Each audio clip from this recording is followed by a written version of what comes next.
Taoiseach, more than 3 years ago, the Government introduced a very positive and necessary policy directive, the purpose of which was to stop vessels over 18 metres fishing in our inshore waters. Unfortunately, there was a judicial review that then ended up in the Court of Appeal.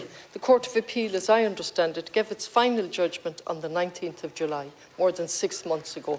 There was only one issue in relation to note the effect on northern vessels, and there were submissions required on that. Here we are 6 months later, and the policy directive has never been implemented, which is absolutely necessary for the conservation of our fishing stock, and particularly sprat.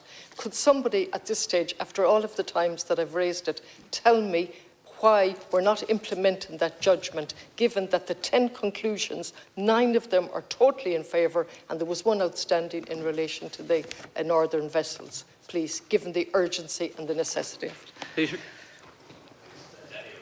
I honestly don't know the answer to your question, and while I appreciate you may have raised it before, it's the first time it's been raised with me, so I'll have to check with Mr McConnell Oak and come back to the Deputy with an answer.